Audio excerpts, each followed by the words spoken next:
اعوذ باللہ من الشیطان الرجیم، بسم اللہ الرحمن الرحیم۔ پیارے بچوں، آج ہم پڑھیں گے غزل، کیونکہ آپ کو اس کے بعد غزل پڑھنے ہیں، غزلیات پڑھنے ہیں، اس لیے پہلے ہم غزل لکھیں گے۔ غزل کسے کہتے ہیں؟ غزل اس نظم کو کہتے ہیں جس میں حسن و عشق، اخلاق، فلسفہ، تصوف وغیرہ سے متعلق مضامین بیان کیے جائیں۔ ہر شعر کا مضمون الگ ہو۔ اردو غزل فارسی سے ہو کے آئی۔ غزل کے پہلے شعر کے دونوں مصرے ہم قافیہ ہوتے ہیں، اسے مطلع کہتے ہیں۔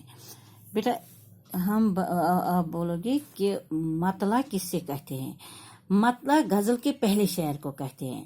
اور اب آپ بولو گے قافیہ۔ قافیہ کے لغوی معنی پیچھے آنے والے کے ہیں، یعنی جو غزل و قصیدہ کے مطلع کے دونوں مصروں کے آخر اور باقی شعروں کے دوسرے مصر کے آخر کے میں آتے ہیں، اس کو قافیہ کہتے ہیں۔ غزلوں میں قافیہ کے علاوہ ردیف بھی ہوتی ہے۔ اب آپ بولو گے ردیف کسے کہتے ہیں؟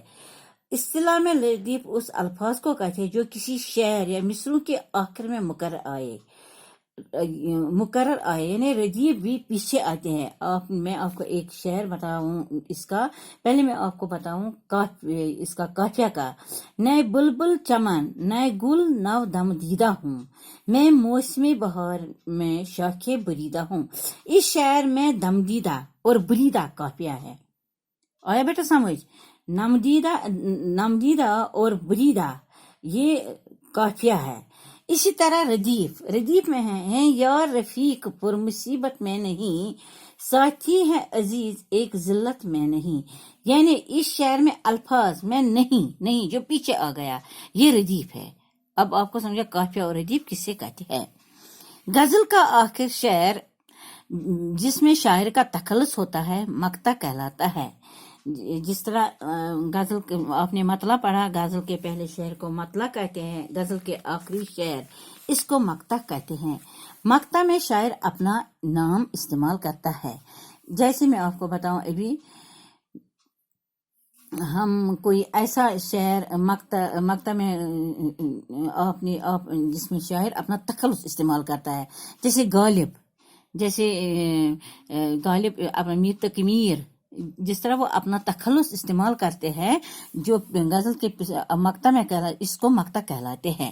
غزل کم از کم 5 اشعار کی ہوتی ہے، زیادہ کی کوئی حد مقرر نہیں۔ معنوی اعتبار سے غزل کا ہر شعر اپنی جگہ ایک اکائی ہوتا ہے اور عام طور پر دوسرے اشعار سے اس کا کوئی تعلق نہیں ہوتا۔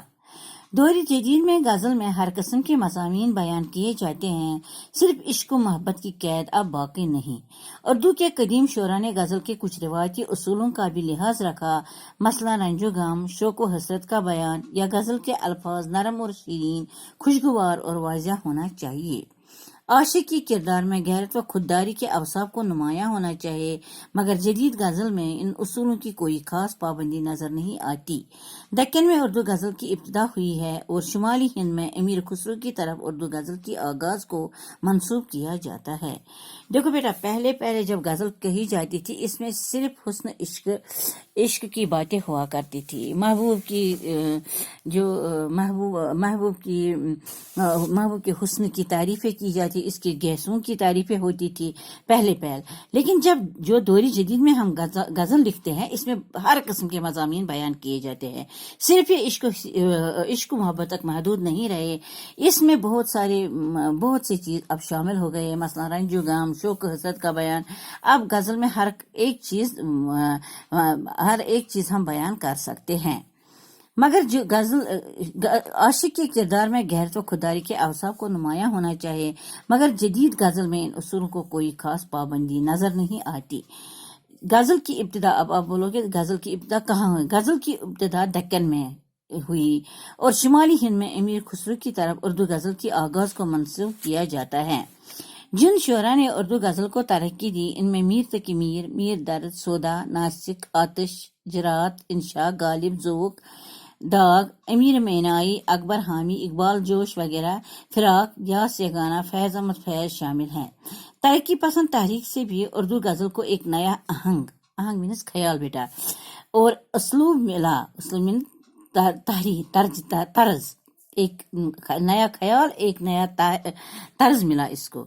بعض شعراء نے غزل کے خلاف آواز اٹھائی۔ رشید احمد صدیقی نے غزل کو اردو شاعری کی آبرو بتایا۔ غزل کے سب سے بڑے مخالف کلیم الدین احمد نے غزل کو نیم وحشی صنف کہا ہے۔ دور جدید میں جن شعراء نے غزل کو مقبول بنا دیا ہے ان میں فیض احمد فیض، سردار جعفری، ساحر لدھیانوی، احمد ندیم قاسمی وغیرہ وغیرہ، اور غزل کی کھوئی ہوئی عزت اور آبرو واپس دلا دی ہے۔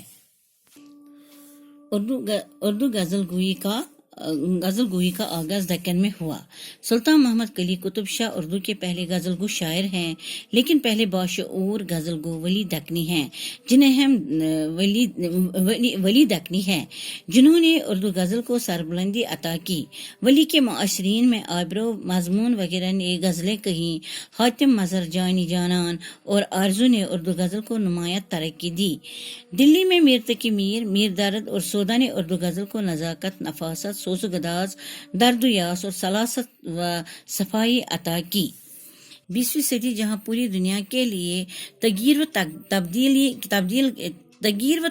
تبدل کی صدی رہی، وہیں اس صدی میں غزل بھی ہر طرح سے تبدیلیوں کا شکار ہوتی رہی۔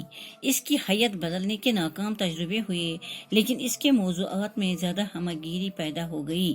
اس صدی کی آمد کے ساتھ ہی علامہ اقبال نے غزل کی دنیا میں انقلابی تبدیلیاں پیدا کی۔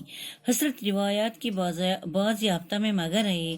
ترقی پسند تحریک نے شعراء کی سوچ اور شاعری کا انداز بدل دیا۔ غم جانان کی جگہ غم دوران نے لے لی۔ مزدور اور غریب کی حمایت کے لیے غزل کو بھی لال وردی پہنا دی گئی۔ فیض احمد فیض، جان نثار اختر، مخدوم محی الدین، مجاز لکھنوی وغیرہ نے غزل کے ذریعے عوامی امنگوں کی ترجمانی کی۔ ریاستی سطح پر مقامی غزل گو شعراء اپنے فکر انگیز کلام کے ذریعے صنف غزل کے گیسوئے خمدار سنوارنے میں مصروف نظر آ رہے ہیں۔ غرض غزل عصر حاضر میں بھی اپنی پوری آبتاب کے ساتھ اردو شاعری کی مملکت پر برجمان ہے۔ باقی وسلام۔